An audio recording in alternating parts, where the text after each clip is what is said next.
Hello, everybody. Hello, and welcome to this. Every episode of the conversation is special, but this was kind of an emergency episode because for those of you who are fans of How to Get Away with Murder, like I was joking 2 weeks ago when I said, and I posted a video, I was like, I think I'm going to need a support group. Like, I legit need a support group because, um, Shonda plays too much, and it was funny after having watched the show yesterday, actually last night.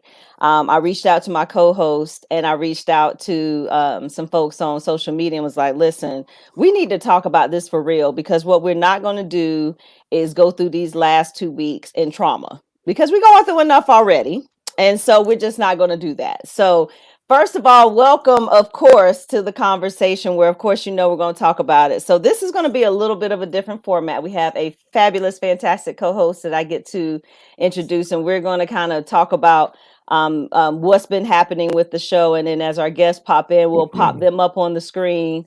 And then, of course, we welcome you to chime in with your comments if you are a fan of the show. So what we're talking about tonight is how to get away with murder.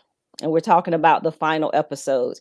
We're going to start with the episode that was 2 weeks ago before last week. And then we're going to circle around and deal with last night's episode. And then I think what's probably going to have to happen, we're going to have to do another show after the final episode, assuming how we all react. Like if we are still conscious, do we all need to drink? What do we need? Do we need cigarettes?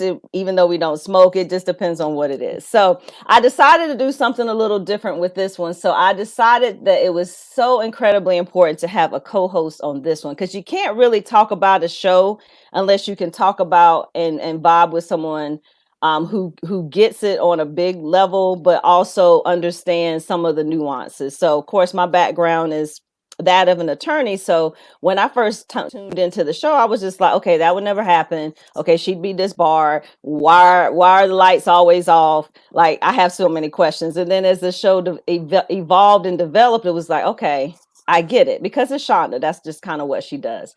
So we are live on Facebook. We are live on the conversation page and we are live on the YouTube channel. And we're doing another trivia question tonight where we're giving away a free conversation t-shirt, but we'll get to that in a little bit. So if you haven't done so already, make sure that you like, you follow, and subscribe at all things social media at the Convo Pod Show. So like I said, what we're talking about tonight is how to get away with murder. My co-host and I go all the way back to 1999. 1999 was a great year. And we originally met in law school. We both attended law school at the University of Pittsburgh. And as law school goes, you're in 3 different sections. Our law school was big. We had about 300 people, about 100 people per section. And when I met him, it was like, okay, yeah, that's somebody who I can relate to, but that's the easy part. Like he legit became my best friend throughout law school. I would not have made it through without him. So, and what's interesting about him now is that he's not practicing law now. He is a filmmaker, he is a screenwriter, he is an actor, and he took a completely different path some years after leaving law school. So joining us tonight as the co-host for the Convo, this mini Convo Pod show, is my friend who I lovingly call my poo-poo. So if you see that, that's none of your business. That's just what we do. That is my friend, my boo, Roderic Montrece. Y'all say, hey, Rod. Hey, hello, all the way from Chicago. Yes, honey. Welcome to the conversation. I cannot wait to jump into this. Period. Thank you for having me. I need that intro on record so when I start feeling bad about myself, I can play that back. That was fire. That was good. Thank you. I do what I can. I do what I can because it's legit. I mean, like, I would not have survived. We wouldn't have survived law school without each other. Just correct. Agreed. Period. Agreed. There's no way. Agreed. And I think, the beautiful part about our friendship is that over time, of course, it evolves, but it's always like we just pick up like we never left off. So for the viewers, I don't even know where to start, Rod. Okay, so how far do we go back? Do we go back just to the last show? I'm gonna bring in our first guest in a second, but we go back to 2 weeks ago when I feel like Shonda tried to kill all of us. Am I lying? Am I right? Am I wrong? Because I don't want to dive into to Thursday. I just think that's too much too soon. We kind of have to go back an episode. Right. Yeah. Let's go back to when Miss Cicely was there and she had the whole conversation with Nate. Because I feel like that's where everything kind of started to turn when the mama was there. They had the little conversations about the lesbianism. Because Miss Mama didn't know about Eve or whatever. Right. I feel like that's kind of the ramping up part. It kind of like sets up the foundation of why Annalise was with Sam as a patient and that type of thing. So was that 2 weeks ago? Was that what that was 2 weeks ago? Yes. Yeah, perfect. Yeah, let's do that. That's great. Okay, and so do you think that is where everything went south, or not? See, quietly, I think everything went south with the mess in Mexico. I think when this first started and she was trying to run away and I was kind of mad looking back on it. Because like, why waste half an episode with her in Mexico, her trying to get to Mexico if she wasn't going to stay in Mexico? And I feel like everything started to turn then because you knew the kids were going to snitch because they just, they ain't worth anything at all. Like, right. So I was like, why do we have this whole Mexico setup if they weren't even going to be if she wasn't going to stay in? We knew she wasn't going to stay in Mexico. We could have been doing other stuff than her running through Mexico with a mini fro, sweating, right? Sweating like she was. True. Yeah. But do you think that she knew that when the girl said, okay, I think they're on to us, do you think that's why she stopped? And because I almost felt like she knew that they were coming and she let them get her on purpose. My hope, because I'm always an optimist when it comes to Shauna and her shenanigans. My hope was that she went back because she knew the kids were up to their typical shenanigans, that she was going to have to come back. Because I think she knew that they were going to be in some mess and she didn't show up.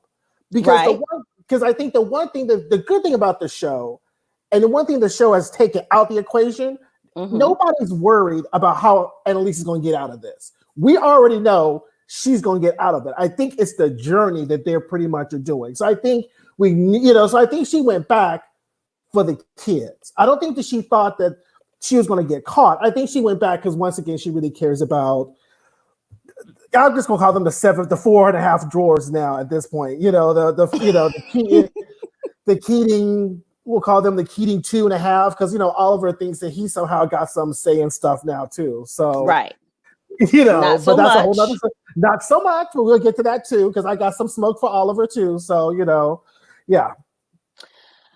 Okay, so let me ask you this, and we're gonna bring in LaPortia in just a second. So all right, so we have this level of shenanigans that takes place in the last episode. That was like bombs being dropped left and right. Mama's there, they drop they tell all of the charges that they're rolling with.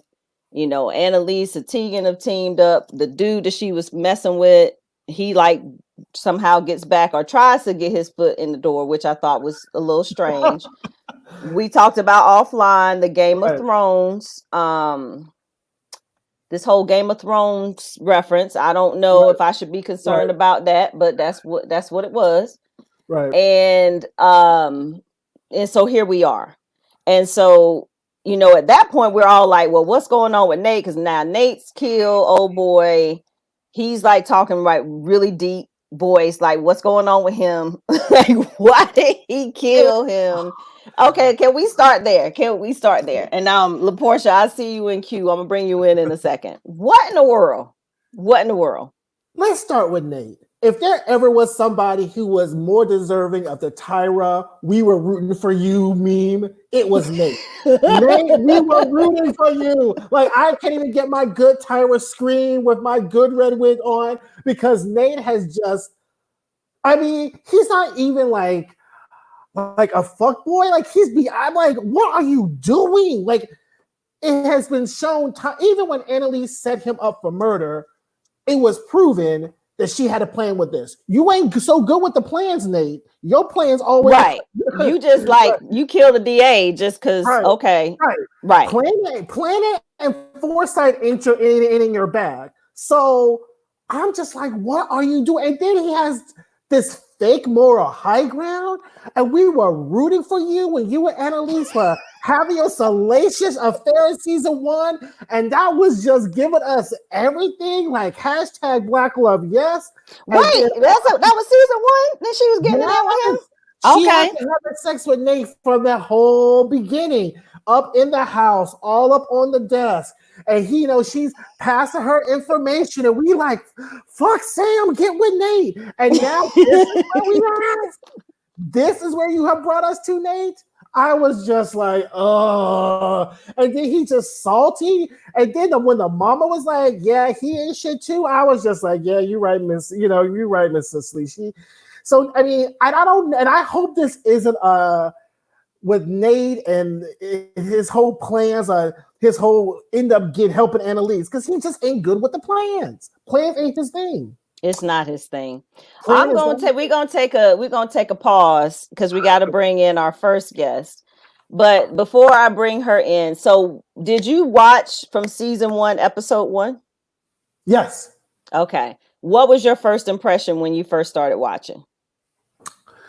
So the truth is, I started watching How to Get Away with Murder before I started watching Scandal.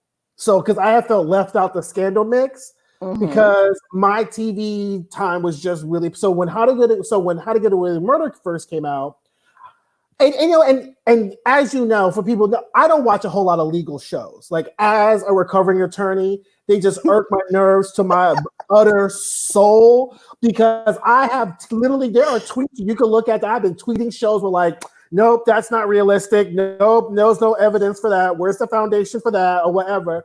So I was like, here we go. But Viola Davis had me in the movie with her and Meryl Streep, Doubt. So I was like, let's do this. And I was hooked. Like, I liked it. I thought, okay, I don't see everybody spending all that time in criminal law, but so I thought it was good in the beginning because it had the mix of the procedural kind of Law and Order mix, with Scandal. So then when I started watching Scandal, I was like, I saw some very reoccurring patterns, but yeah, I liked it in the beginning. I thought it was the cases I thought were interesting. Her being a drunk, I was like, okay, because I'm old school Dallas, so I was a Sue Ellen fan. So give me a good old drunk any day, and I'm sold. So yeah, I was sold since episode 1. So I want to say give a shout out to Lucy. I see you, girl. You need to chime in so we can let you in. And I see you, Benita. So I'm gonna bring in our first guest, which is LaPortia Lowry, and I'm just a beeping and carrying on. I'm gonna bring in our first guest, which is my line sister, LaPortia, and we're gonna learn a little bit about her fandom in just a second. Right, because it's serious out here. It's serious because it can be this is a thing. This isn't just, hey, we love this show. Like, I have so many questions, and like right. When I first started watching it, I was annoyed, but then, like I said earlier, you just kind of get sucked into it. So welcome to the show. Hey girl. Hey girl. Hello, my dear. How are you? Fine. How are you? Say hello to everyone. Yes.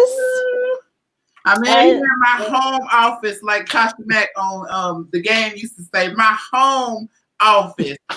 That part. Yes, ma'am. Well, welcome to the conversation, my dear. Thank you. Thank you for having me, child. I was on the floor the other day, so I was like, she said she wanted to talk about it. I was like, I got to.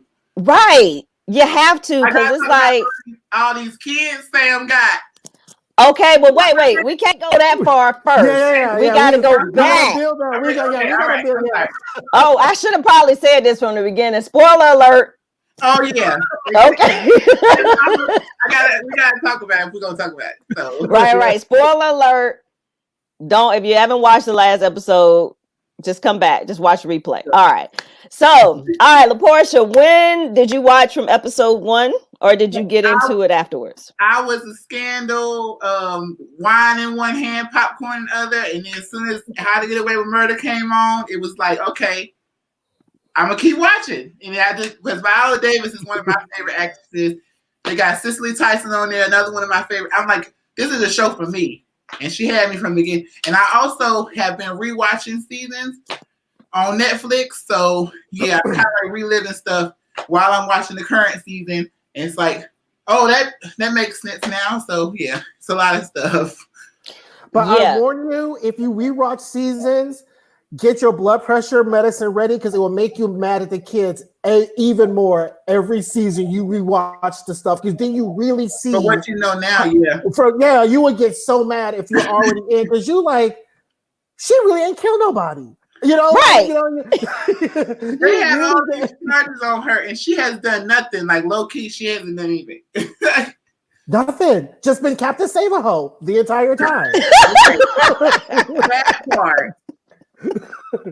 Okay, so what was your impression when you first started? Why? Because I mean, we're talking 6 years of our lives, people. It was just like Scandal. I was in it. I was from episode 1, where she was in this affair, and then they were glancing towards somebody was dead. I was like, okay, she got me again. Like, that's 2 hours of my life now instead of 1. So 2 hours of my life from 2008 to like now. So a good almost some years. So yeah, I've just been, Shonda has had me like this. Who's your favorite character other than Annalise? On How to Get Away with Murder? Probably I would say maybe Oliver. I want to like Michaela, Black Girl Magic, all that stuff, but she on my nerve. She on my nerve. Bonnie is just a mess. I think at this point, other than Annalise, I just got like Oliver, and that's because he ride or die just like Annalise is. So everybody else is out here literally dying instead of riding. So I mean, other than Annalise, I would say, her mom will get somebody together. Whenever she pop up, somebody about to get told, somebody about to get they butt handed to them. She about to kill somebody off. So yeah, her mother and her and Oliver, I guess, because everybody else is just 1 minute they down, 1 minute they not. They killing everybody. I can't. So Oliver is the only one who has he killed anybody? I looked him up. I think he was we thought he killed Asher. And but was he a contributing factor? That whole Simon thing. Well, I guess did he kill Simon? Wait, what? No, Simon ended up shooting himself. Technically. Well, you can't really say that the mama didn't kill nobody because she burned a whole house down with the brother in it. So, but that's another thing. So, but I guess all the non-murderers on this How to Get Away with Murder is who I like. So Annalise and who else? Oliver. I guess that's the only 2 people who worth a dag on this show. So, Ryan, who's your favorite characters? I value consistency. I value loyalty. Frank is consistent and Frank is loyal. Like, my problem with Oliver is that Oliver got too much mouth. His mouth is a little bit too spicy. He's that Tuesday, Thursday show up to law school. How he he just got too much mouth. He's like that new boyfriend who comes to the cookout and just got all kinds of opinions on everybody and everything. Like, Oliver needed to be cursed out one good time. So, but I like Frank. Like, Frank is consistent. Like, and Frank is the quintessential ride or die. Do you want good Frank or do you want bad Frank? And very much like not Gear, whoever. What was in Scandal? The broken guy's name. His real name was Guillermo on Scandal. The one who was always murdered. Oh, Hutch. Hutch. Yeah, very much like the Hutch character. Like Frank, pretty much. And Shonda always kind of like, again, we see the similarities. Like, that Hook character, that very kind of ride or die, broken but functional. I can fuck with Frank. Because the folks Frank kill have been consistent and for a purpose. He ain't like willy-nilly Bonnie, who you at the end of the season were like, really, Bonnie? Is this what we doing? So Well, what we just found out is that he has killed 2 of his siblings. Stop it! We not ready yet, LaPortia. I'm taking you out the stream. I'm still on that part, so I don't know. I said we going back an episode. You said to talk about it. Now we're gonna talk about it. Okay, one step at a time. Okay, we only talking about favorite characters. Okay, not Annalise. I actually like Tegan. I didn't like her at first, but she bad. And I mean, at first it was like, okay, I like the way that they presented her as this misunderstood character, but then, you know, she had shade, like she could, you know, do some shady stuff. And then at one point I wasn't really sure if I was like rocking with her. And then there was that whole weird, okay, are she and Annalise, there's this tension between them. Okay. But I like the way that Shonda has made her character again more of a ride or die, and she hadn't killed anybody that we know of yet. So we're only dealing with non-murderers. But I always thought Frank was. Now I don't know what to think of Frank now because again we're not going there yet. Everybody sit on that. Everybody take a drink. Yeah. If you got a drink, everybody everybody got a drink. Okay, some water. Everybody take a drink. Everybody. Mm-hmm. Okay. All right. So for those of you just tuning in, we can see your comments. So drop comments or questions. If you want to join in as a guest, you're going to have to message me and then I'll bring you in that way. So, all right. So here's where we are. Okay. So I'm hearing some echo. Is that? It's my fault. I'm sorry. Okay. All right. And so here's where we are, y'all. And I want to start. I know we should probably start with Frank, but I went back because I just didn't have the energy to watch him. But you know how they have the summaries. So what we know about Frank is that Frank, the first time that they introduced Frank in his past was when he was in jail as a kid. I didn't remember that, but apparently that's what the summary said. And he was 13 and he was accused, ironically, of what? Killing his daddy. Okay. And then, you know, that's how he and Annalise get together. But the question is, okay, she brings him in and that's when she talked about Frank's background. That's when she showed us Bonnie's background and everybody's just broken as hell. And Annalise just kind of came in and helped and saved everybody. But what, Ra, you might have to take this because literally once this episode went off, like this last episode, I sat quietly like in my chair for 10 minutes because I did not know what to say. Like I cut the TV off and was like child, wait. I woke up the next morning, my eyes opened, and I just grabbed my phone and texted you, not even looking, because my soul was shook.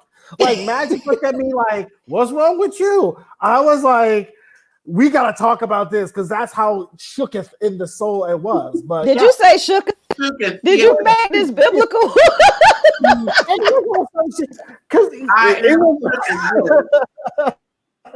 See, it was unbiblical stuff. It was. What about you, LaPortia? I know we keep saying we're going to the episode before, but episode from Thursday when it went off. Because I haven't seen the trailer for next week. I've been looking for it, but I can't find it. When it went off, did you watch it live on Thursday or did you watch it later? I was watching it live, and what happened was, I was watching it, and then the last 5 minutes, which in any Shonda show is the last 5 minutes. It's always going. I don't know why it still surprises me, but anyway, so she dropped that, and I'm sitting here. The news then came on. They talk about all kinds of stuff with COVID. I hadn't watched no parts of it. I'm just sitting here like that. Yeah, that look on your face. I'm like, wait a minute. I'm like, wait. So something we thought was a joke at one point, or was just a little dig or whatever, turns out to be true, and a dig from way past season. It's all, I'm like, because I knew as soon as well, I guess I can talk about it. I guess as soon as she said something about it, babe, I was like, it's either Frank or Bonnie. Right. It's either Frank or Bonnie. Because they're the only two that have held on for no reason. Like, or that between Sam and Annalise, they've been just keeping them around for seemingly no reason. So I was like, it's got to be one of them. But then she went over Bonnie's house, and I was like, okay, who is it then? Right. Right. So for those of you who are just joining us, hey Gina, we see you, girl. Beverly, Benita, y'all chime in because we want to know who your favorite character is and where you rocking with the show from the beginning. Our next guest, let me bring it up in a second. I'm gonna ask her some of the same questions, but let me ask you, Rod. Let me ask you, LaPortia. Okay, now again, going back to the episode right before, where it was like little bombs dropped everywhere. What do you think the most shocking moment was where you were like, what? Like, what was the most shocking for me for the episode prior? You know, I don't think shocked. I think I was still latently disgusted still with the kids. like I was still, because Gorgeous Gabe, as Fort Rock's called her, like when Gabe outed the FBI agent, I was like, oh, okay. But I'm still disgusted with the kids. Like, I was just still saddened in my soul for these kids. Like, 5 seasons and this is where we at. Like, and then if Nate is not good with planning, the kids ain't good with listening, because Gabe showed up at the house, that was the kickoff clock for them to start coming up with a plan that did not involve them getting hauled in by the FBI again. Right. Right? Like, everybody, y'all good on the Scooby-Doo mystery when Annalise is around them, huddling up and making circles and talking about folks and what you're not going to do. But Gabe says the FBI agent is the person in on it, and y'all ain't need no plans? Y'all don't bake no cookies? Where's all of his good ideas then? Right. What about you, LaPortia? I think that the moment, you talking about like a moment that kind of was the most shocking? For you, yeah. Probably, I was like, it all makes sense about Sam. First of all, yeah, when she was saying, when Annalise was like, he was a victim too. That's how he knew how to deal with us. That's how he knew how to react. He knew. No, not this last episode. The episode that was 2 weeks ago. Oh, okay. That's when we found out that Asher was killed by the FBI agent. Found out she was dirty. That's when Frank gets Castillo and all of that. They bring in Nate. He fucks that up. And then he's talking in the car all crazy.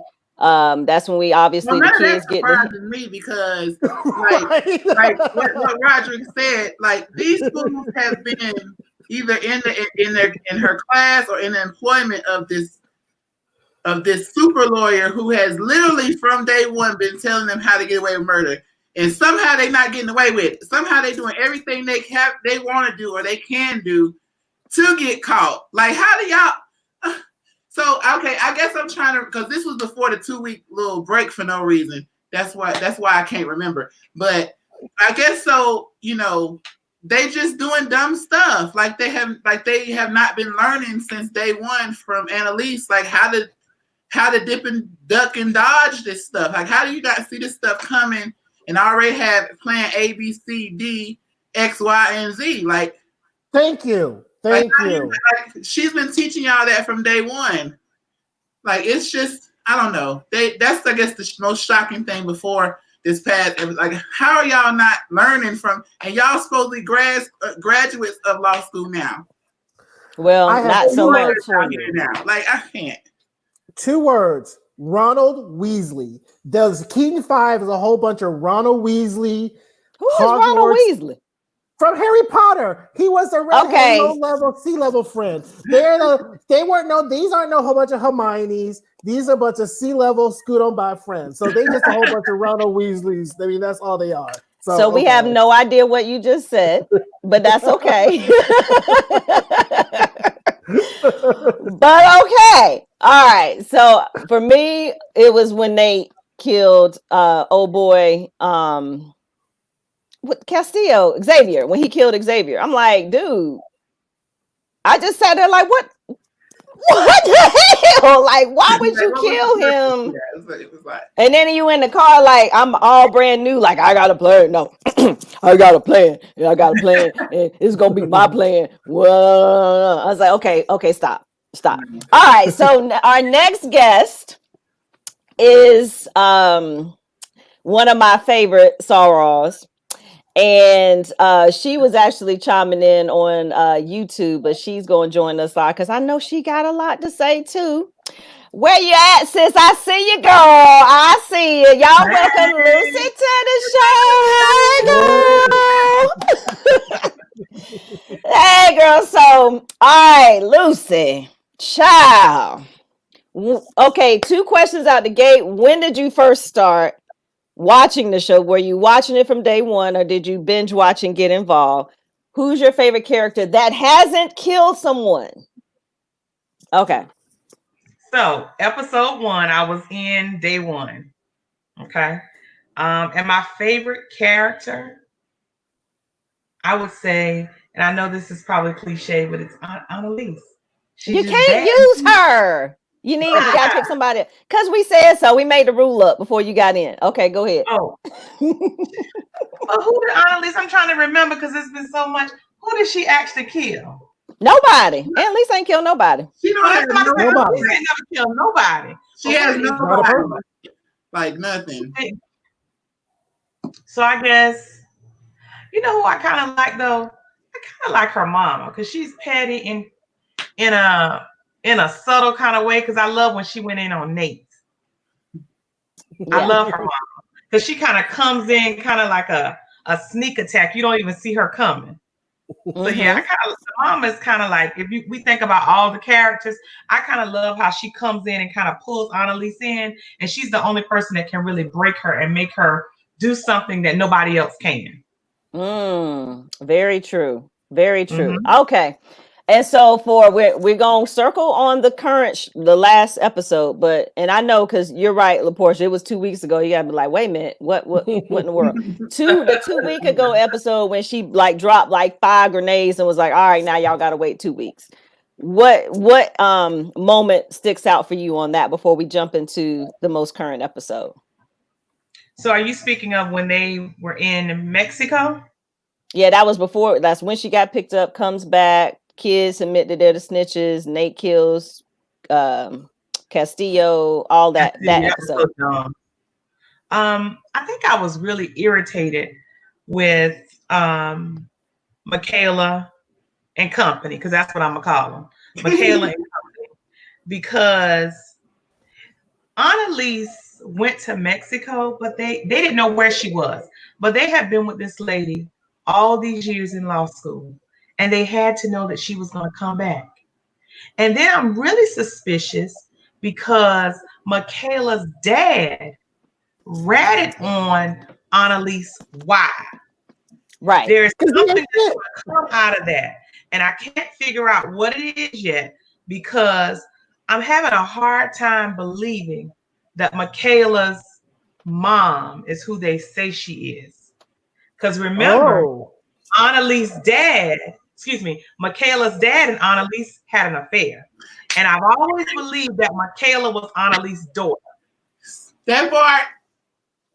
I'm getting ready to leave. You on your own, Rod. I'm done. I'm gonna give you the X on that. Listen, because I'm with you. No. I believe. No, I mean, like, at this point, anything is possible. What you say, Rod? What you got? I have been the chairman of the. I got no, because if there's any contender who was ever going to be Annalise's real child who wasn't, was going to be Wes. But that's a whole nother conversation. He's still especially on this recent Wes love. Especially on this recent Wes love, everyone's like loving Wes. When the fact was, when Wes was on the show, everybody hated Wes.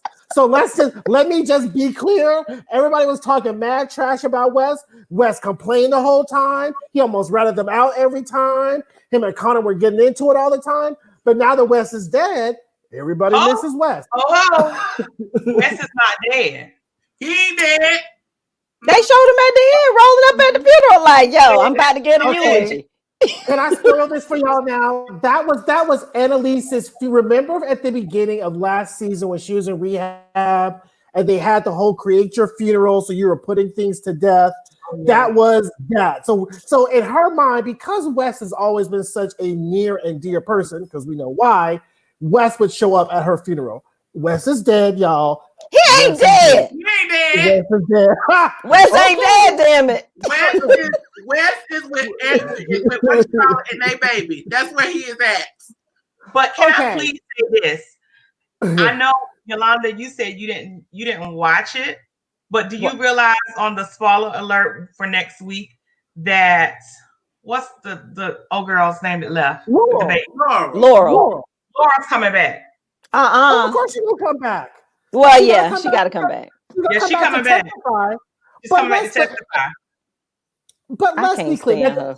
The only way I see Wes coming back is that if because as you recall, when everything really blew up, pun intended, he went to his father's wife and told her about the whole situation and asked her for help. So the only other people who have the money to fake Wes's death and with the means to have an interest in faking Wes's death would be his father's current wife, because it takes Wes off the picture. He I don't want all your money and your woo-wah-wah. I just want to be with Laurel. I just want to get away from this shit. She could have put the death thing in, and either and that's the only way is the Maloneys could have helped Wes fake his death. The problem is it still shows that Wes ain't shit, because how's your baby now? How come you ain't talked to Laurel? Because again, Laurel was still low-key getting over Frank when Wes died. So this whole, so that's the only way is that the Maloneys. I think that they are together with the baby, and now they're gonna pop back up when the case comes. Because to me, what I said was, Wes. Okay, you said about the Mahonies. The only other people who got money like that is the Castillos, and if Wes is the baby daddy, like we know he is, because the baby came out good and tan. So if he is the father, and then Laurel is supposed to be. They could have removed him from that situation. Mama had him killed. Remember, the mama had him killed. Allegedly. No. There's no allegedly. I don't know. The mother confessed to Laurel. The mother confessed to Laurel that she was the one who had him killed. Because remember, we had a whole half a season wondering if Laurel had killed her mother. Right. So the mother confessed that she was the one who hired the friend Benito to go in and do whatever. So, I mean, so we know the Castillos ain't, part of it. So that's the only way Wes could be alive is if he, faked his death. But he ain't faked his death. Question from the audience. Benita wonders if Laurel's mother is still living. They have her scalp. They remember? Yeah, but did she really snatch her wig off like that though? Did she really? Scalps back? I mean, it was a scalp, but how do we know it was her mama's scalp? Do we really? See, this is where it gets into the whole DNA testing and stuff, because the show kind of plays fast and loose with some of the legal stuff, which we can talk about in a second, but I'm assuming they would have tested and be like, when Snitch and Asher brought in the scalp, it was like, oh, this is Laurel's mother's scalp. So I'm gonna assume that Laurel's mother's dead. I don't know. All right. At this point, the only person we know is dead is Sam, because they fried him at the thing. At this point, I don't know. Because there's too many loose ends for 2 more episodes. So people can't be really dead. I feel like something gonna pop. Something like it's too many loose ends. It's too much stuff in the atmosphere that it's all gonna rain down in 2 episodes. But speaking of loose ends, what do you think about the FBI agent who killed Asher? Right? Asher ain't dead either. I don't believe nobody. Just keep on holding if on. they don't bring West back, they need to bring everybody back. Sam need to be come back, burn up. No. Nah, didn't they chop him up into little pieces? Well, I thought yeah, they they chopped did. Sam That's up. what I'm saying. The only person who I Yes. think is really truly dead is Sam. Because I'm just Well, you know, it's confused. interesting because from a legal standpoint, okay, they show that scene of the guy FBI agent saying, yeah, she really is dirty. You see her in the, we're going to go ahead and flip to the most recent episode with the handcuffs on. But there were several times where you saw her pop up, but we didn't know that she was working with the Castillos. The thing that I'm struggling with is, you remember when they first introduced Gabe, Frank sees him and says, the kid is here. Well, who the hell is he talking to? Like, he's referring, you could tell when he saw Gabe, like he knew who he was, but who was he talking to? Right. And did he know that he couldn't possibly have known that was his brother? That's why I don't even know what to say about that. Okay, I can don't we even know go what to say. back? I have a question, Yolanda, and maybe I missed this day in law school, but can we? And there were some days I missed. Me too. So I don't know if I can help. Where is the federal issue that the FBI will be involved in this case? Why? I'm missing the statute. I'm missing why is this an FBI case? The conspiracy. Shows do this when there's no federal conspiracy. But that's what Where's they're trying to create. They can't make the conspiracy without the other witnesses. And I don't see how they get past convicting on just co-conspirator testimony. But that's all that they have. We forget, remember, it's got to be something where they embarrassed from that court case that she won. Because, see, another loose end that they haven't tied up is the whole thing with the governor. And where she comes Yeah, that's agreed. Agreed. That's still like a whole bunch of loose ends. So I'm guessing that's why it's a federal or it's a. But you need a federal statute. You need a dispute between two states. Like, I'm missing unless they're doing it under RICO. They're probably doing it under a RICO statute. No, I have all 11 charges. Here are all the 11 charges that they have leveled against Annalise. Are you ready? Here we go. Oh, wait, go ahead. Somebody who is going to come out. We're going to be shocked, I think, at the end. And Tegan's, we already know what she has been a part of in the past, right? But I still don't trust her deep down inside. I love her. I think she's bad, but it's something about her I don't trust. Because she worked for and with the Castillos, right? She might be related to them because she got a little bit of Hispanic. Don't she? The way she might be. I mean, I'm just throwing it out there because we will not be defending she might be. Okay, so I agree that there's definitely something about her. Okay, so we're gonna put on the legal hat for like 3 minutes because there's no rhyme or reason to any of this. Like from episode 1, I was like, okay, like you. Okay, nobody's objecting. She would be disbarred. Why don't they cut the lights on in the house at night? Like, I don't understand any of that.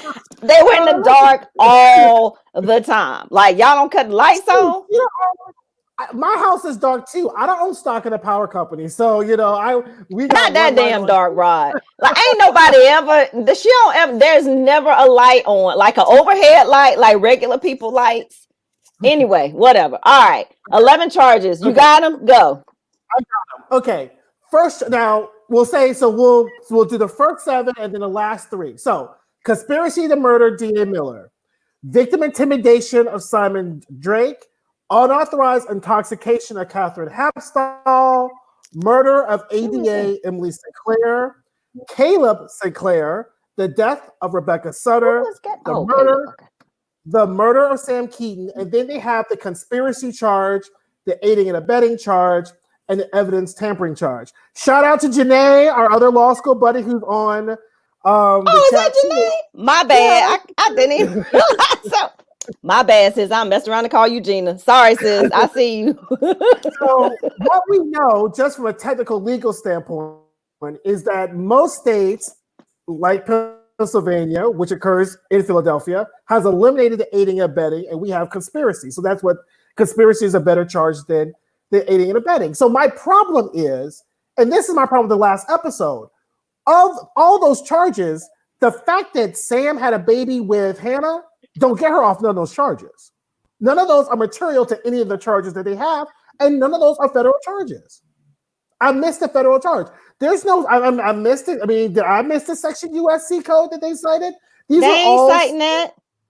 The only thing that I can think of is that they're calling it a conspiracy, but they don't really charge RICO, and they're making her at the top of making her the kingpin, if you will. But that still doesn't. I mean, you still can't. It can't sustain, and they know that. That's why they're flipping the kiss, because they can't sustain any of that unless they have testimony from somebody that can show the conspiracy. You think they're using criminal RICO? You think they're using criminal RICO? For sure. That's the only way that they're getting around it. I don't know. But look, I'm still mad they don't cut the lights on in the house. All right, so let's move on. She didn't really do any of that, like killing some. Like, she hadn't killed anybody. She didn't do it. Now the conspiracy part. Now, I'm not a lawyer. I don't know. I might think I'm one because I watched the show. But anyway, but yeah, she didn't do any of this stuff. So the fact that they're trying, it's like a witch hunt against her, is the funniest part to me, or the most ironic part, because she really didn't do any of it. Like, she has nobody. She hasn't touched anybody to harm them. Like Rebecca, somebody else did that. Somebody else killed her. Somebody else killed all the other people. Asher, she didn't do any of it.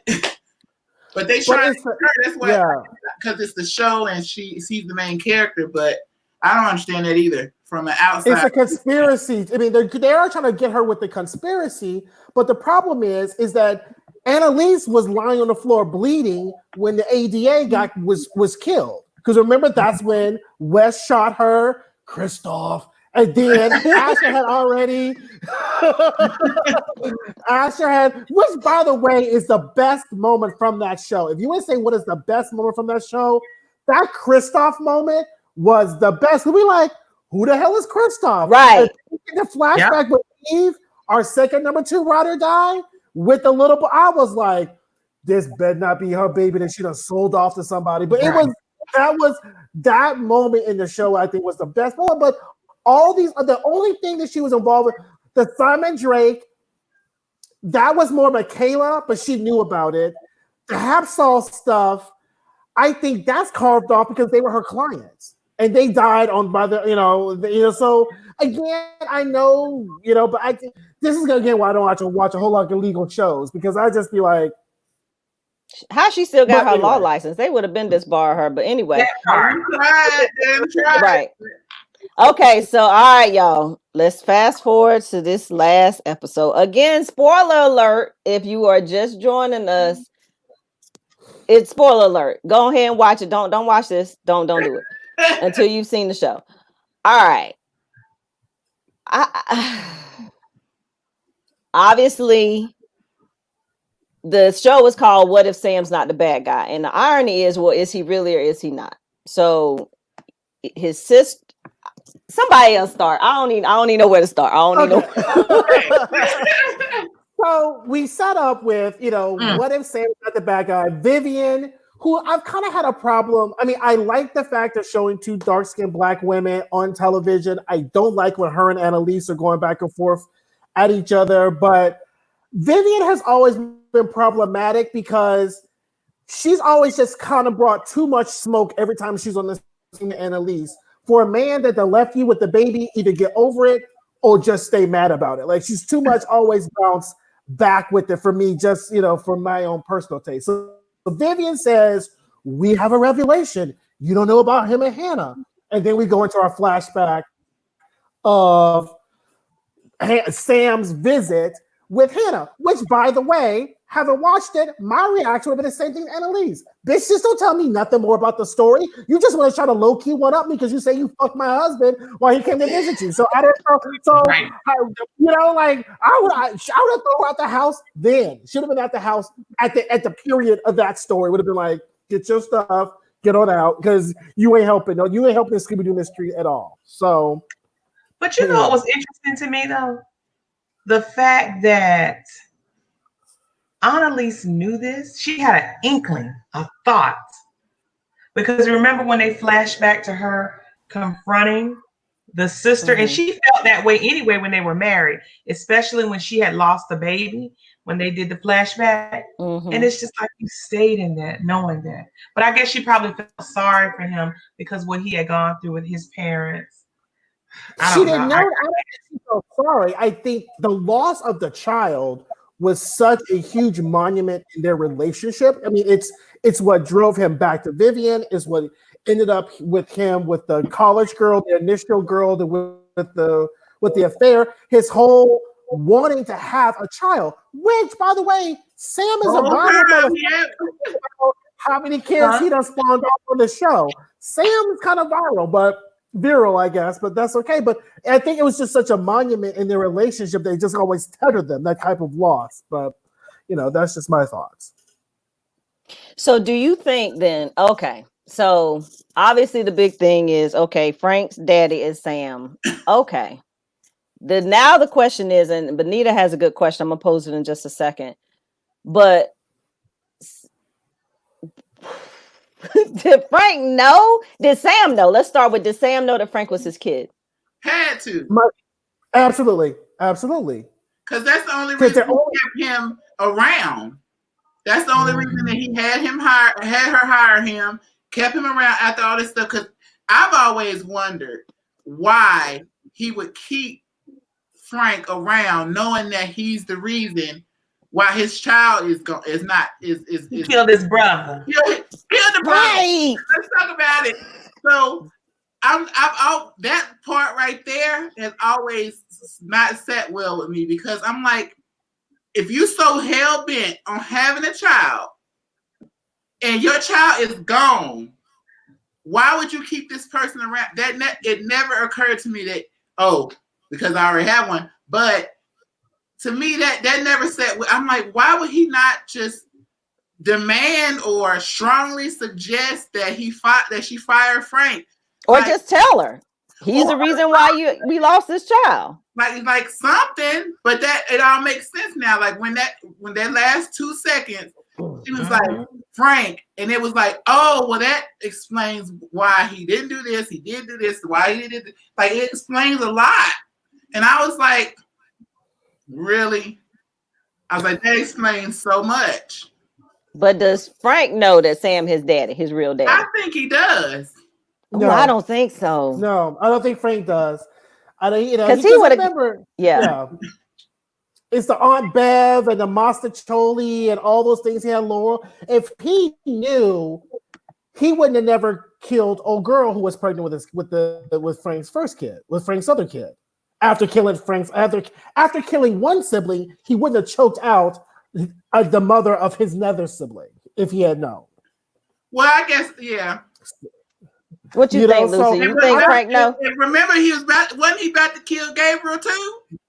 Well, we thought he was. Was about to, or was he just on a hot streak? I don't think he knows, because I think deep down Frank really does have a heart, and I think that bothered him for so long that he killed their baby.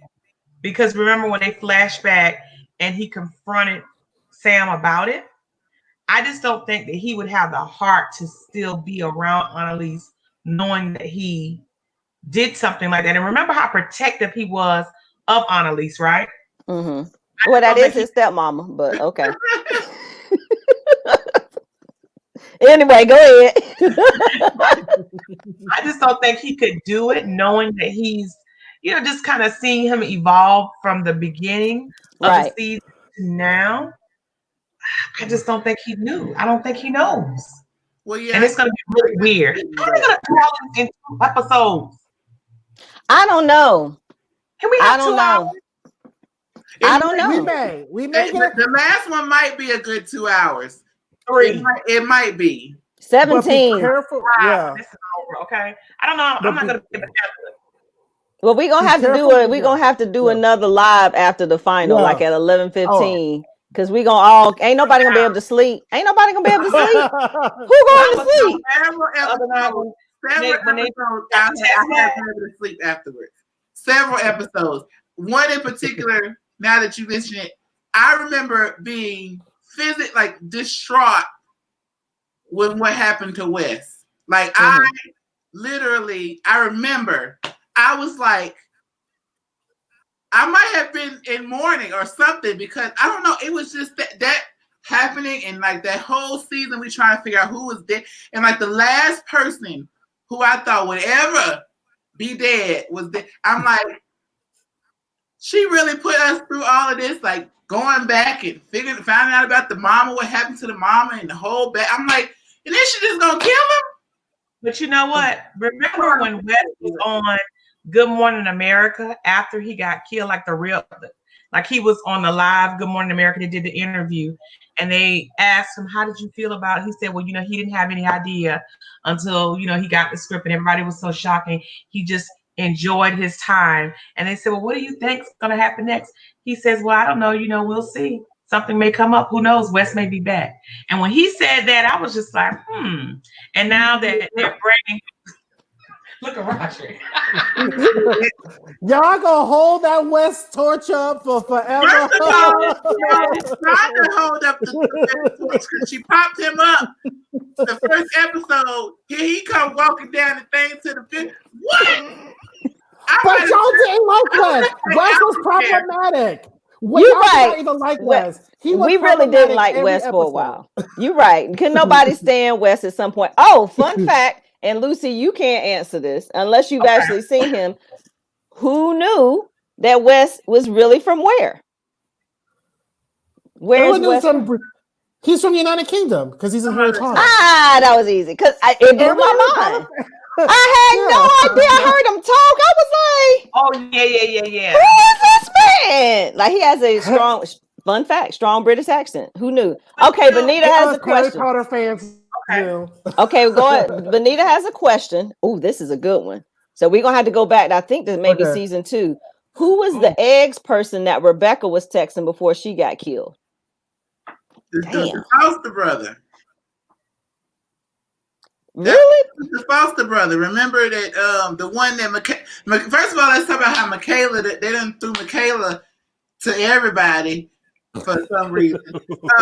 Why I don't know, but they threw her at him again. Oh, you're talking about the Hap stalls. No. You're talking about the Hap stalls. So no, I'm talking Rebecca. The other dude that Michaela slept with too. The stepbrother, the foster brother of Rebecca. That's who she was. Rebecca is the dark-haired roommate of Lila, who Bonnie killed. Yeah, remember the one who they tried to put. That's one Wes fell in love with all that stuff. The eggs 911 person was her foster brother. Remember, and he. That's Catherine. That's Catherine Hapstall, the Asian. Catherine is the Asian woman. Rebecca. I was trying to be politically correct, but it was a white boy. It was the white boy and Michaela slept with, and then they found out that was, and then remember they had him arrested for drugs. Frank had put drugs in the trunk. That's how they that. Okay, yes. You made okay. That's who the egg person he was. Thinking cap. Okay, thinking cap. So that's it's fresh in my mind. I've been on quarantine from the schoolhouse over. I watched the same 3 shows over and over. I watched NCIS, February Murder and Scandal. That's all I watched. Okay. Like I'm just. All right, Benita, that's your answer because I don't remember. I remember Frank setting no boy up, but I couldn't remember. I don't remember. Child, I'm afraid to go back and look at other episodes. Seriously. That might. All right, so Frank's. Oh God! So Sam is Frank's daddy, which means that Gabriel is his brother, who we thought was gonna kill in the previous episode, but he didn't. Thank goodness. But I'm still stuck on who Frank was talking to when they first introduced Gabe's character. Because when Gabriel came around, like they showed him at the law school, I guess, talking to some people at a table. And Frank was watching him because this is when he was going to law school. And he calls somebody and he says, the kid is here. And we never knew who he was talking to or why they were watching him. Unless I missed something. Like, who would he have been Bonnie. It would have to be Bonnie. Either Bonnie or Annalise, because did Annalise know that he had a son with Vivian? I don't think Annalise knew that was her. That was Sam's kid yet, though. Because that's Nope, she part of didn't the know. whole thing. Like, one of the underlying things about this show is that Annalise's can't have kids. Like, she had one that died, and that's been the whole cloud over her, other than the whole legal stuff, is that she can't have. So, like, Vivian, he had one with Vivian. He was having one with Lila. And he had one with the sister. I think that's just like the thing that keeps knocking her, that keeps stabbing her in the side, is that she can't, or she wasn't able to have the, because every other woman that he's been with, Lila, has had the baby. So that's been kind of, that's true too. So maybe, I don't know if she knew about, but then that's why I either thought he was talking to either Bonnie or Annalise, because it was like, who else would know about, like, her? She knew about Vivian because he left Vivian for her, and that's why she's like always like, okay, you lose him, how you get him. So maybe she did know, and maybe just like with Wes, she knew who he was prior to and was kind of keeping tabs. Well, she did know. We know that she knew who Wes was. We knew that she ushered and brought Wes, and made it so that Wes could be in law school because Annalise knew about Wes. We know that part. I think that, so I think that Frank knew. I think Frank knew about Gabriel because the argument that Frank had with Sam, and because Sam knew about the email, and he knew that he was sniffing back around with Vivian. So Frank knew about the kid. He probably whispered it in Bonnie's ear. So that's the only other person he could be talking to, unless it was Eve. Because didn't he have a conversation with Eve? Back too, so Eve is coming back. I love Eve. Eve is my number 2 favorite because she was just, again, consistent. When the Kristoff thing happened, Eve was there, cleaning things up, So she's just always been. She got to. Because Annalise is going to be in court. She's coming back. It's too much history. Exactly. And Tegan's going to be mad. Everything is going to play out with Vivian and Gabriel. They just make me tired. I'm tired. Don't they just make you tired? Just like, are you leaving? Get your shit and go, or stay. Like, one or the other. Stop talking about it, because you're not in class, Gabriel. Why are you here, sir? Like, you're not in class. Your mama just got finished telling you it's not all on me. It wasn't all on Sam. Like, just go. Like, go or stay. I mean, you fine. You good to look at. You good and fine. You take your shirt off and walk around in the dark. He don't cut no lights on either. Okay, it's just a thing. His apartment is always dark. The most lights my house ever has, by the way. So there we go. So, but I think that it has to. I think that they're setting up this Gabriel thing for the ultimate confession, either to be relayed in court or by Michaela, that they all killed Sam's father. But the problem is just, I mean, I think because, I don't think, why does it matter if they all killed your father? Like, your father wasn't shit. Like, and then you ain't gonna want him after you find out that Frank's your brother. Right. Like, from an incestuous relationship with his sister. What? Okay. Right. So that's why the Gabriel thing. Oh yeah, he's your brother cousin, actually. Brother cousin. Wait, are we overthinking this? Wait, no. cousin. Wait a minute. See? Brother uncle. Cousin, something. It's a wait. Cousin. Because if you're your uncle's son, and yes, brother cousin. See, that's a true. Okay. Yeah, that's a true hillbilly shit right there. So I didn't even put the cousin thing on it till just now. I didn't put the cousin. Yeah, we're gonna let that go. We're gonna turn it over to Jesus because Okay, so I didn't see the trailer for next week. But you saw it, Lucy. Yeah. So what's the hints that they gave us, if any? Well, number one, they're going to be in court, and Michaela's going to be looking scared as hell as usual. That's really kind of all they show. Like, they're going to be in court. Yeah, Laura comes back though. And Laura comes back. That's really, I guess, the cliffhanger. I don't know. I'm so sick of her. I mean, your righteous self, but you ain't shit either. You Say what? Laura has not been. Y'all touched on this, but y'all didn't talk about it a lot. But what you think is going to be the consequences for old boy for killing the Castillo, Laura's brother, Frank? He had. I'm assuming he had blanket immunity. So even if they find out, that might be why they killed him, because they can't get him, because he's still gonna help. I don't know. That might. I ain't worried about the job. I'm not worried about the FBI. I'm worried about the family getting his behind. But he left that body there for a reason. So he's setting somebody up. I don't know who it is or what his reason was, but he left that body there for somebody to find for a reason. Unless he's trying to pin it on the FBI agent. Maybe that's what it is. But we know Frank we know that they good with the plan. That's why they got her in handcuffs. That may make sense. They think that she killed old boy because he may have dropped a dime that, hey, here's a body. They already know she killed Asher. She was working with him because she's the one. Yep, when Frank was in the park, or he was somewhere in town, and she walked by and put something at a table. Yeah, a passport and a plane ticket. A passport and a plane ticket. Right, exactly. But the problem is, even if Pollock, the dirty FBI agent, killed Castillo, let's go back now. None of that helps any of them 11 charges against Annalise. So again, this is I like what the show is doing, but I'm just like, it's more of the journey, because again, none of that helps. You know, what you needed was Castillo to at least take off 4 or 5 of those charges. But now he's dead. That ain't helping your case. Like, all this energy that's invested in this baby. Okay, that baby didn't kill D.A. Miller. So anyway, I don't trust Nate. He ain't good with us with the plans. I wouldn't plan him to go to McDonald's for me. Like, Nate cannot go to McDonald's for me.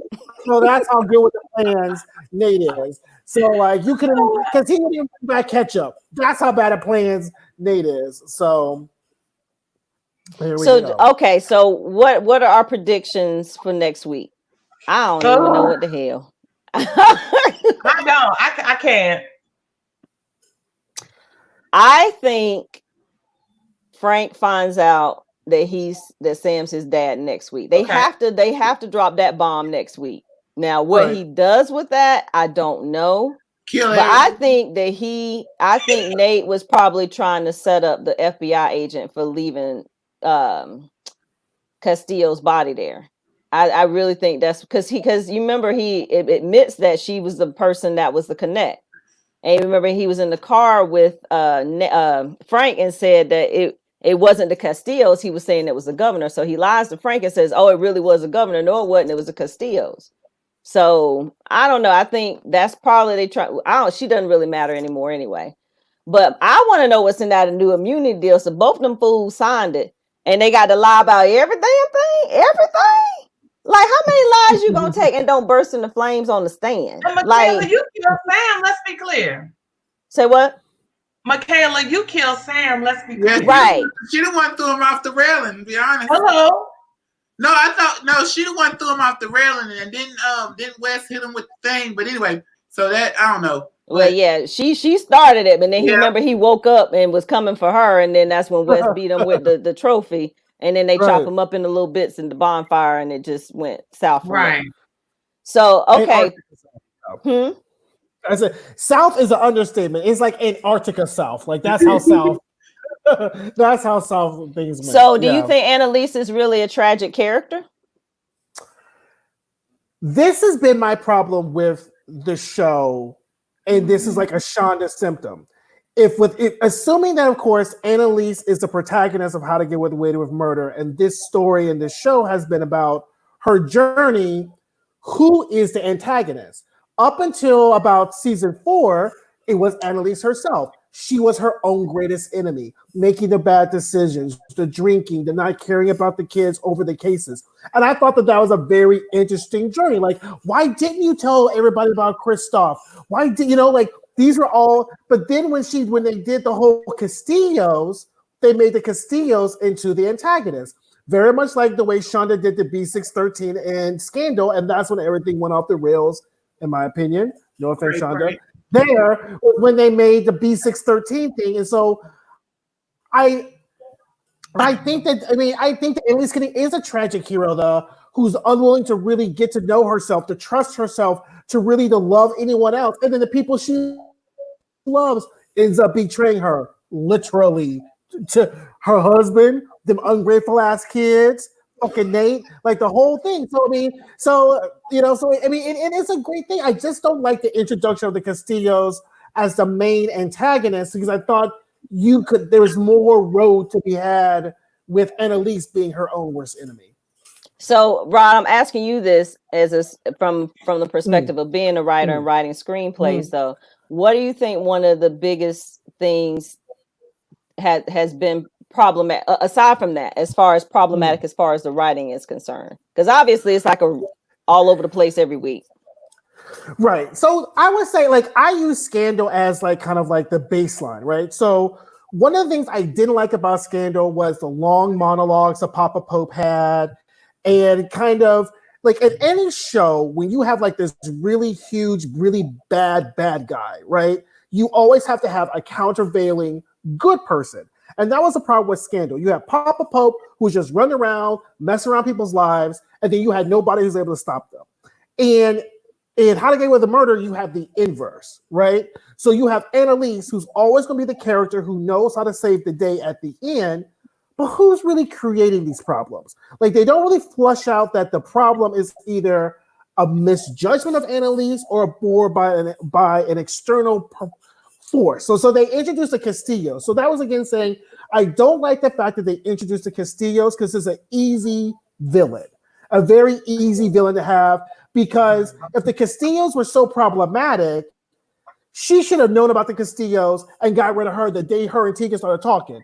So she should have been like, bye, Laurel, and put somebody else in there. So it's just like this, somebody who knew so much about all the students, she didn't know that whole family was a whole hot mess, So that's my only thing, is that the Castillos are a very easy villain to have, and they're not quite capable because Annalise always knows, even though Laurel disappeared on her watch and the baby. But I mean, that's my biggest problem, is that they don't have a proper, and they're unwilling to stick with the better antagonist, I might say. Which is I think I'm gonna put on my English teacher and writer hat, and what you just said really brought something up for me. I think that the antagonist, I think, is Annalise's compassion.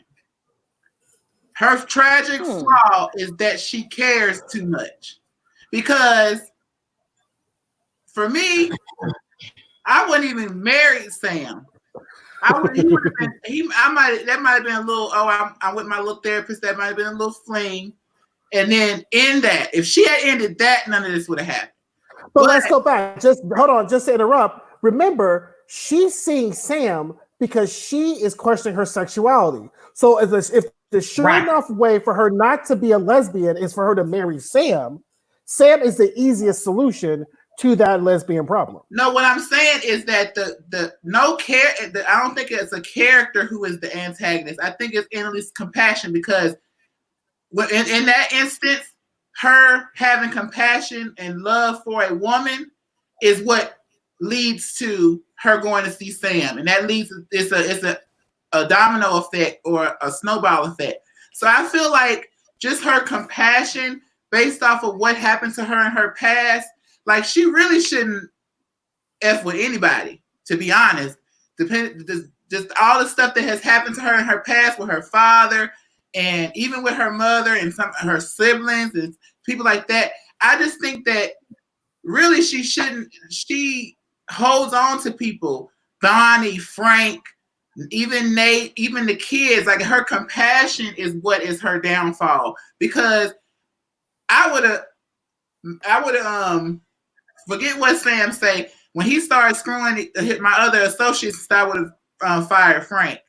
When she started sleeping with my husband, I would have fired Bonnie. Like, all the stuff that she keeps on to her is what her flaw is. And I think that's, if we're looking for an antagonist to her protagonist, I think that's what it is, because she just loves too hard. She loves too much. She has too much compassion because, like I said, all these people, like Asher, I wouldn't even brought in to work with me because he's too entitled.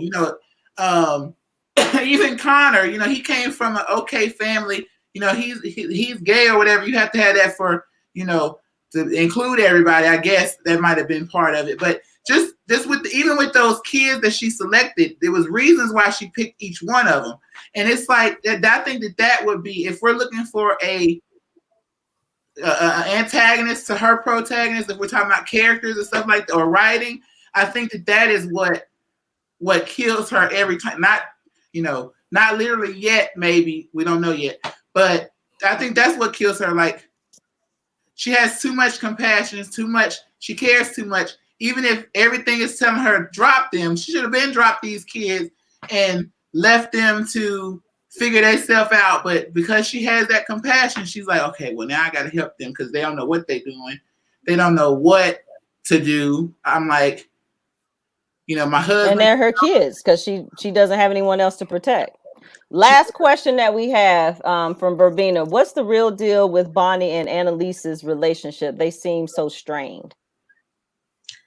Well, I think that Bonnie brought out something that Annalise did not want to come back, right? And that's her questioning herself as a lesbian. Because remember, on several episodes back, they shared a kiss. They kind of it back.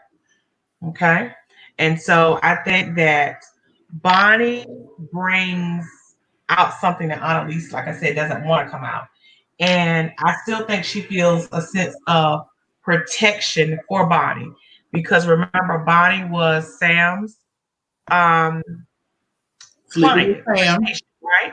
And kind of Bonnie was in the same situation as Annalise in a sense, because she was also Sam's client, right? Mm-hmm. And so she didn't want Bonnie, I guess, to get into the same situation she did. Because I think she felt trapped by Sam. Hence why she ended up marrying him. And so to me, it's almost kind of she had a jealous streak against Bonnie, because if Bonnie was younger, right? And so Sam might have fell for Bonnie, and then where does that leave her? She has to go away, because remember, Sam left his wife for Annalise, and then Bonnie comes along, and then he leaves. And wait a minute, I just thought about something. What if Annalise pushed Frank and Bonnie to really be together? She tried to play like she didn't like it, but what if she did? Because that way, so Bonnie would have Sam. Yeah, Bonnie would have Sam. Right. I think Annalise and Bonnie's relationship is a little bit more basic in the fact of Bonnie has always needed Annalise. And that constant need is very draining, because when we first meet them at the beginning of the show, Bonnie wasn't coming up with no good ideas herself. She wasn't putting on her cap to save a whole starlit skirt and trying to save nobody. Annalise was like, you go here, and then she kills Rebecca, and Annalise is like, oh snap! Like who's helping me out here? Where's my help? And then she's emotionally broken, and she's all emotional. Plus, because she's professionally and emotionally dependent on Annalise, and Annalise is professionally and emotionally dependent on Bonnie, because Annalise does not have any kids, and the only other person next to Wes that she ever let close enough to her to be dependent on her is Bonnie. So the fact is, it's like the child who just keeps fucking up all the time. You're like, really, Bonnie? Like, this what we doing today? So I just think that it's a codependent relationship, and it's exhausting because it's codependent on two different levels, professional and emotional. Like, you can be codependent in a relationship, but can you be codependent in a relationship with somebody who's also your partner at work too?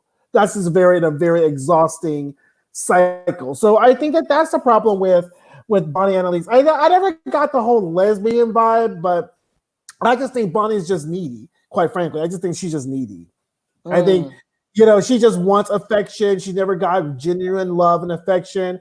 And I just think Bonnie's just super needy. And I think that she just was scared Annalise was going to leave her. So, and like I said, I think she has a lot of compassion because she knows what happened to Bonnie. And it's like, almost it might be similar to what happened with her and her father, because we still kind of don't know what the strain. Well, I don't remember what the strain is with Annalise and her dad. So it's a parallel, and it's didn't he molest her? That's what I'm saying. So I think it was the uncle who it was the uncle, but they knew, but then they didn't do anything about it. She don't like the daddy either, so that might have had something to do with it. I don't know, but it's just kind of like a parallel. I think that she has a lot of compassion for these people who she sees a lot of herself in. So I guess when you're saying she was trying to keep Bonnie from going down that same cycle with Sam, because she probably would have, because that might have been child number 5. So I don't know. At this point, real quick. I just wanted to make a comment because I'm just like, one thing I was doing after the episode when we found out about Frank was I was literally counting. I was like, Sam is just out here racking up, because I was like, okay, Frank, Gabriel, and then I had to go back and remember the other 2 that didn't make it or whatever. So I'm like, I had to realize he had like 4 kids. I'm like, he is just out here with it. Like, he is out here with, he's out here with it. That's the best way I can put it. That's the most politically correct. He out here. 2 of them have been killed by Frank. Let's be clear. Exactly. Right. He done killed 2 of his siblings. It's impossible. Like, what in the world? You done killed 2 of your siblings. I can't. I'm not doing this tonight. I don't know I don't know how Frank is going to react to, because it's so much packed in the fact that Sam is his father. Because him and Sam were kind of close. That was kind of his little henchman. He was kind of Sam's henchman kind of too. So when Frank realizes that Sam is his father, and he had him kill 2 of his other, I don't know how Frank is going to react to that. Somebody else gonna have to die, because that's how he relieves stress. That's how he operates. So he ain't getting no therapy. Somebody getting ready to die. I'm just sitting here like, the unpacking of that alone talk about an umbrella, a snowball of, like, he already is dealing with the fact that he killed Annalise's child and Sam's child. Now I come to find out that was his brother. Somebody's are going to die, because I don't know. He already killed the person. I don't know who, what, where, when, and why. I don't know who, what, where, and when, but I know why, because Frank, Frank can't handle that. Had to kill himself because of how Annalise was reacting to the news about, like, he was the one that, like, I don't know. This is a mess. Like, all it is. Might blow up. It's a hot ass mess. Yeah. All of them might blow up. I don't know what's going to happen. I'm sad that it's over. I'm sad that it's ending, but I'm kind of glad in a sense, because I'm tired of trying to figure this shit out every week. It's so bad. And then you got to wait a whole damn year for it to come back on, right? So, let's just go. Okay, so Lucy, all right, so let's wrap it up though, because we know we're gonna have to do another one next week. All right. Yeah. So Lucy, what's your predictions? What do you think is gonna happen next week? I don't know. I don't know. You know what I kind of want to happen, really? What? I know this is so bad. I just want one of them to flip out. No, I'm gonna tell you who I want to do it. I can't get the kid's name together. The one that's a computer guy. Oliver. Listen, this is what I want to happen. I want Laura to get her ass on that stand, and I want Oliver to just because he's crazy as hell anyway. Mm-hmm. I want him to come in that courtroom with a gun, and I just want him to shoot her. Right, she's on the stand testifying. I know that's so bad. That's so bad. Listen, that's so bad. Okay. Wow. Do that because I felt like she betrayed the whole family. Like she did this. I just felt like when she left and she knew that they were so protective of her, right? And that baby. And for her to put them through all that turmoil, she needs to pay. Can we really? Because that's the best thing she did since season 2. Because Laura had 2 good ideas: have sex with Wes, stay with Wes, and leave because her family is crazy. Like that was her own. Like she knew her family was crazy. She knew her brother's capable of. She was like, I don't want that on my conscience. I can barely deal with my crazy mama and her issues, so I'm just gonna bewitched and just gone. Plus they got cameras in the house. She couldn't tell nobody. I'll say Laura got the win for that. Second best idea she had the whole show. The whole series. She ran those kids crazy. Like they were really upset. And that's what I hate, because it's like they didn't trust each other, right? Mm-hmm. And that's when the trust started going away. Because remember, they used to be very entrusting. Everybody trusted each other. Well, nope, that's a fact. Not really. Nope. Never, ever. That's the thing. They were never trusted, because let's go back to y'all favorite person, Wes. Wes used to always every episode started off with this. Annalise, here's our case. Wes, we need to confess. Boy, will you shut the fuck up with that? We got a case to do. Exactly. Next episode, Wes, we need to confess. Right. Boy, are you still on that? Like literally, and they all snipe it on him, everything. And so they didn't really trust each other, because they were always, that's the problem with Connor. Connor is the second biggest character failure in this whole series, because he had so much potential, but just never went anywhere. And as a gay person, I was so happy to see Connor on stage. But if all you're gonna do is just hunch Oliver, man, he made cookies. I'm done. I'm leaving. But you know what I think? But you know what? What I really think is going to happen, because it hasn't happened yet. I think that Annalise and Tegan are going to have relations before the show goes off. Yes. Now, and then Tegan ain't going to get this bar, because how about that? You can get this bar for, but okay, whatever. Ain't nobody getting disbarred in this show. Right, we ain't got but 2 episodes left, so I mean, go for it. Everybody need to go hard in the paint in these last 2 episodes. Everybody need to just go hard in the paint. Not Michaela though. Michaela done slept with everybody. Michaela, I'm about tired of her. She can't sleep with nobody else. Nobody else. Frank slept with everybody. They just been sleeping and creeping. Ain't no law been done. Ain't nothing been happening. But when Frank starts slinging, Frank slings for a reason. Remember when he went and killed Bottie's dad when he was having sex with old girl in the hospital? Frank is purposeful. That's why he's my VIP. When he be hunching, he hunches for a reason. Okay. And on that note, all right, y'all, we've been talking about this thing for an hour and a half. So we're going to wrap it up. This is really fun, y'all. Yes, but we look clearly next week we're gonna have to do this again. We're gonna have to figure out, we'll talk offline, like what time do we do it right after, or do we take some time to think about it? I think it probably might need to watch it. Okay. Maybe we can have a midnight edition. Okay. Because what? Ain't nobody going to work. I mean, Well, remember, I'm on Central Time, so I need an hour lag after the show goes off, because I'm 1 hour behind you guys. Okay. So midnight would be fine, because it'll be 11 o'clock your time, though, right? So it'll be right after it goes off, and you'll be drinking anyway. Perfect. So yeah. Okay. But we'll figure out the details. So I didn't even get to the trivia question. We got him though. We'll do that next week.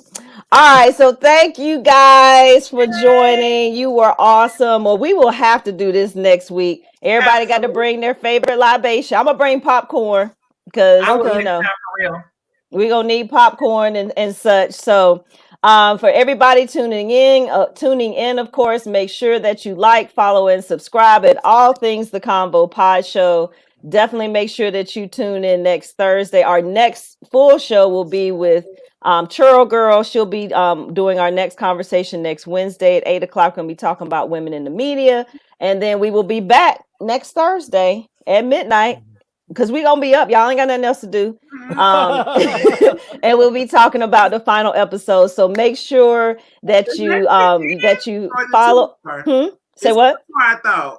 What you say, Portia? I couldn't hear you. 2 more, or is it just 1 more? It's 2 more episodes. She can't do that in one episode. We'll all be in therapy. All right. So thank you to my co-host Rod. You were awesome. Oh, thank you to our guests Lucy and LaPortia. Can we agree not to go back and watch too many previous episodes because it might be too much? But I think there's a lot of good stuff in episode 3 that we might need to check in. But we'll talk about that. I mean, season 3. So that we'll check in so we can figure out what the heck Shonda finna do to us because she played too much. All right. All right, y'all have a good night. Thank you guys for watching. And if you're catching this on the replay, make sure that you catch us next Thursday, midnight, because you ain't got nothing else to do on a conversation. Y'all have a good night. Bye, guys. Thank you. Bye.